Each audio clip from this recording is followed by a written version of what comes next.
Lenteng Agung ini biasa orang lawan arah ya.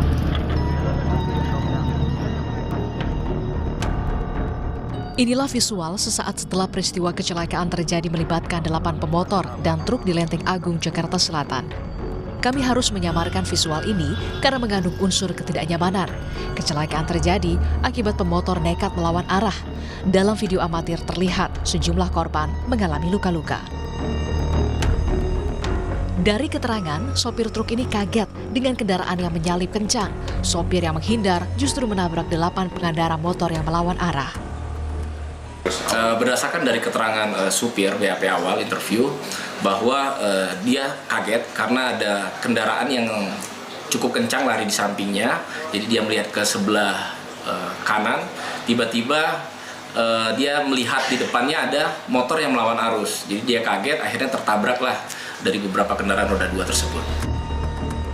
Praktisi keamanan berkendara Safety Defensive Consultant Indonesia, Sony Susmana menyebut, tindakan tersebut jadi kebiasaan buruk pengendara untuk mempersingkat waktu tempuh perjalanan tanpa memperhatikan keselamatan. Ya, ini habit jelek yang terbangun di masyarakat ya ketika kita melanggar.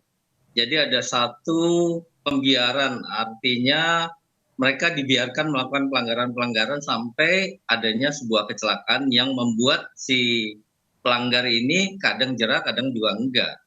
Mereka melakukan pelanggaran ini ada 3 alasan. Yang pertama biasanya cari yang simple, kemudian cari mudah atau cepatnya.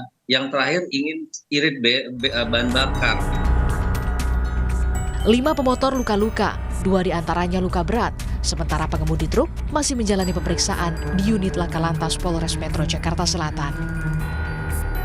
Usai kecelakaan, masih terlihat pemotor yang nekat melaju melawan arah. Sebagian telah ditindak polisi. Tim Liputan, Kompas TV. Lebih lengkap bagaimana penanganan polisi pasca kecelakaan pemotor lawan arah di Lenteng Agung, Jakarta Selatan. Kita tanyakan pada jurnalis Kompas TV ini Putu Trisnanda. Selamat petang, Putu. Masih banyakkah di sana pemotor yang lawan arah, Putu, dan bagaimana tindakan dari polisi yang berjaga?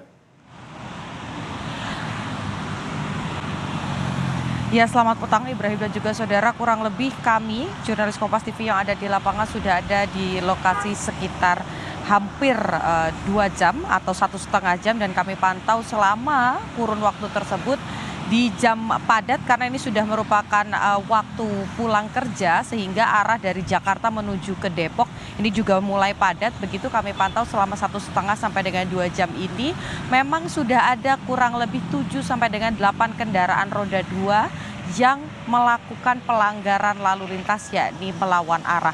Tetapi memang selama kami menunggu di titik ini kami tidak melihat ada pihak kepolisian yang berjaga ataupun mobil etle atau etle mobile yang berputar dan juga melewati area ini. Karena kalau kita mengutip bagaimana pernyataan dari Kompol Bayu Marviando, yakni Kasat Lantas Polres Metro Jaksel, tadi pagi ini sempat memberikan keterangan bahwa mobil e-tilang ataupun tilang elektronik ini akan berputar di area Lenteng Agung, baik yang mengarah ke area Depok ataupun juga yang mengarah ke area Jakarta di jam-jam padat pagi hari pada saat berangkat bekerja dari pukul 6.30 sampai dengan nanti sesuai dengan diskresi dari pihak kepolisian.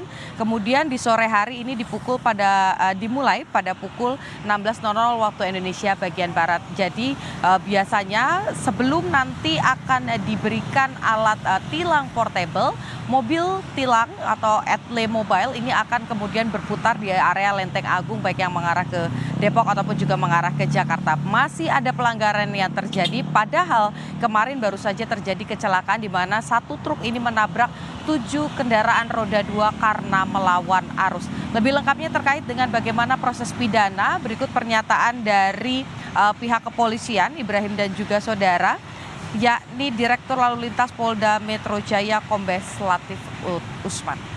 Kemarin dikatakan beberapa orang yang katakan itu tahu berapa salah, tapi mereka memaksakan diri karena merasa puterannya dikatakan terlalu jauh, dia buru-buru, terus dia ingin cepat sampai. Nah, ini kan namanya istilahnya perilakunya dia yang membahayakan dirinya sendiri.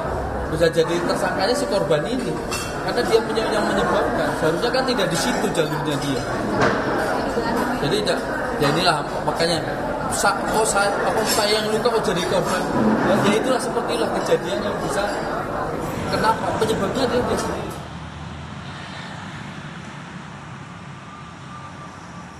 Ya saudara, jadi jalur sebelah kiri atau sisi sebelah kiri ini memang biasanya juga digunakan untuk Transjakarta ataupun juga kendaraan-kendaraan lain yang akan mengangkut penumpang dengan kecepatan yang juga cukup rendah. Sehingga ketika masyarakat yang kemudian melakukan pelanggaran lawan arus ini tentu juga mengurangi ataupun mengganggu jalannya hak-hak dari pengendara yang lain. Salah satunya adalah pengguna kendaraan umum, yakni Transjakarta ataupun juga angkutan umum seperti angkot. Dan tadi juga disampaikan oleh pihak kepolisian bahwa 7 kendaraan roda 2 yang mengalami luka-luka karena tertabrak truk ini belum tentu menjadi korban, karena bisa jadi mereka dikenakan pasal 310 atau 310 begitu terkait dengan pelanggaran lalu lintas yang menyebabkan orang lain mengalami luka ataupun juga meninggal dunia. Pidananya tidak main-main, Ibrahim dan juga saudara, 6 tahun penjara dan bisa kena denda maksimal 12 juta rupiah. Jadi selain pihak kepolisian, masyarakat juga harus sadar diri bahwa aturan lalu lintas harus dijaga untuk keselamatan bersama. Ibrahim. Baik, terima kasih Niputu Trisnanda untuk laporan Anda langsung dari Lenteng Agung, Jakarta Selatan.